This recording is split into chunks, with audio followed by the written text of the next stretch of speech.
أعوذ بالله من الشيطان الرجيم. بسم الله الرحمن الرحيم.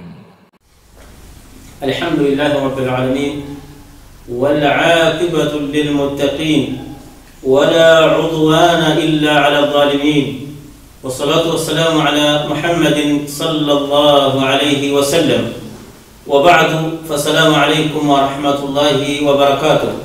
يوازي الله سبحانه وتعالى nyini matendo amajjuvu agamusaanira okubeera nga agatendebwa nago, atusobozeseza okubeera nti tukuŋŋaanye wano okweyongera okujjukanya eddiini yaffe oba okweyigiriza eddiini yaffe.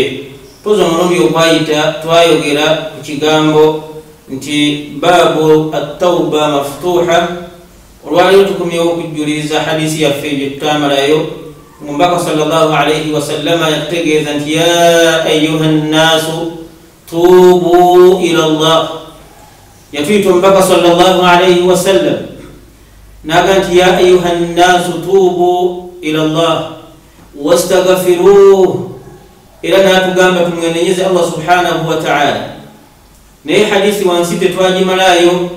Mbaka sallallahu alayhi wasallam agamba nti fa inni atubu fil yawmi 100 marra. Mbaka agamba nti yenenyeza Allah subhanahu wa ta'ala emirundi egiwerera ddala 100. Era Allah subhanahu wa ta'ala akkiriza okwenenya kw'omuntu hatta tatla'a ash-shamsu min maghribiha. Allah omulyango ogwo bwe yaguggulirawo abantu okutuusa enjuba lweriva gyegwira, olwo omulyango gugenda kuggulwawo. Ekyo kiba kikulaga ki muganda wange ampuliriza?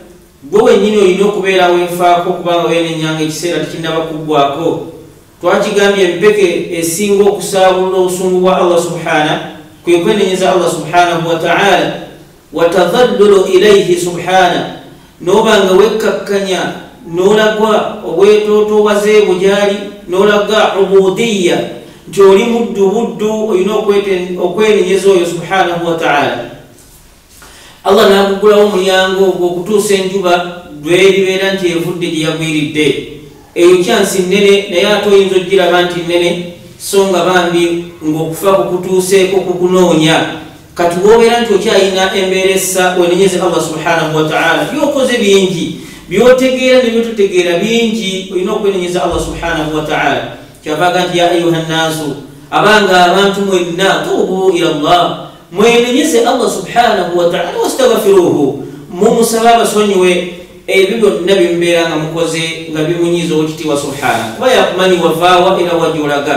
Ate ng'ebibonerezo byo omuntu yeekulumbaza mu kukola tawuba bingi tali agenda kubisobola. Naye omuntu yalisaanye akole tawuba ng'agoberera ebintu bino wammanga, so si kwogera bwogezi tawuba nga tokoze ebintu bino ebijja wammanga. Ekisooka olina okubeera nti bw'oba ogenda kukola tawuba longoosa enniya yo, omanyi nti ogenda kukola tawuba eya mboneredde, sigenda kudda. Ekyo Allah kyeyagamba tawbatan nasuha, okwenenya okutagenda kuddamu. Bw'oba manyi nti ensonga wagikola ne Allah subhanahu wa ta'ala, obulyazaamaanya wabukola gwe ne Allah wo, tubu ilayhi subhanahu, beera ng'omwenenyeza Allah subhanahu wa ta'ala yaghfiru lak, ajja kukusonyiwa dhunuba kullaha, byonna byewabeera nti obikola nga bimunyiiza. Ekyokubiri kyolina okukola bwe kiba nga kiri wakati wo na muddu, olina okuzzaayo bwe kiba nga kintu waleeta kireete. Masalan, omusajja wagenda n'okola amagezi gonna n'omuwambako poloti ye, poloti n'ogitwala n'ogitunda mu magezi agolaba nti ogakoze, n'oyitamu n'ogitunza omulala, poloti ye n'egenda. Poloti eyo nga tunaba kukola tawuba yonna, olina okugizzaayo eri nnyiniyo olina okumuddiza poloti eyo, tawuba yo etuuke mu maaso ga Allah subhanahu wa ta'ala. So toyogera bwogezi nti nkoze tawuba olwaleero, omusajja namubbako gundi poloti ye, ngeri abagiriko batunda bye baagala, maduuka gagenda mu maaso, mayumba gagenda mu maaso. Olina okubeera nti ogizzaayo n'ogiwaayo. Bw'obanga ekyo kikoze tawuba ye ejja kubeera ntuufu.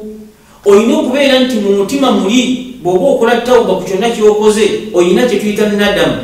Olina okwejjusa okulya enyiike ey'amaanyi nti ya Rabbi, nze nakola kino, n'omanya ani gwe wasobya, n'olaba obunafu obwolina kwe wasobya subhanahu wa ta'ala.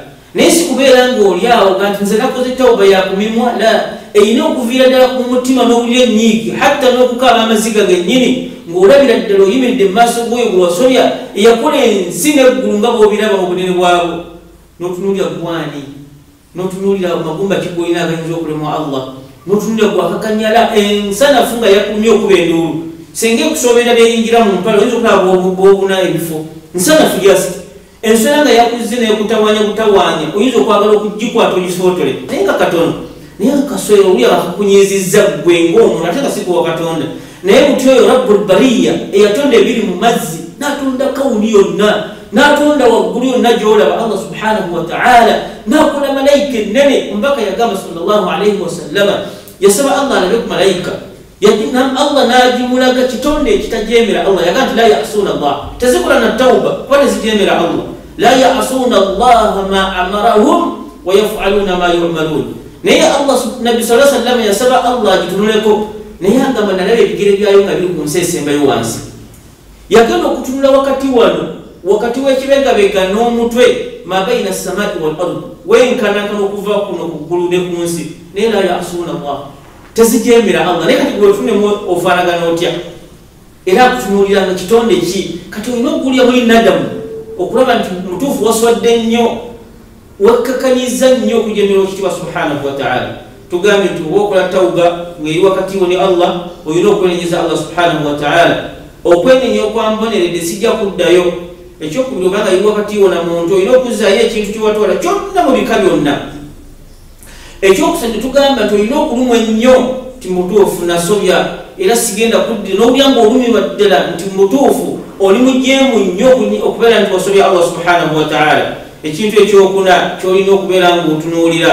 olina okumanya nti tawuba gy'olina okwanguyiriza okukola tawuba toluyisa tawuba olw'ensonga oyinza okukeerewa okwenenya mwana twate okufa ne kukusooka n'ogenda nga tolina kyogenda kufuna mu maaso ga Allah subhanahu wa ta'ala jjukira nga bakutaddeyo si yonna ng'egenze jjukira nga bakutaddeyo obuliri ng'obulese jjukira nga bakutaddeyo emmere tokyagirina jjukira nga bakutaddeyo bakukubyeko akadongo abaziiko bonna bangi tubalaba naye wallahi teri kibajja nakyo emmotoka zisigala bweru tula ono kabaka w'e Saudi Arabia musajja yali alina ssente nga wagenda mu nsi asigala mu nnyonyi mwateeseza ennyonyi eyiye bwetambulira wansi nga waggulu waliyo ennyonyi wansi waliyo ennyonyi eya defense naye baatuka okumutwala mu kabbuli muganda wange bamutwalira ku kibegabega bamuteeka ku kakeeka ku buti ne batwala wansi kati ebiwuka byekazanya ne biryanga byagala naye wekitiibwa ngu tunakutunulira mbeera eyo wenenyeri Allah subhanahu wa ta'ala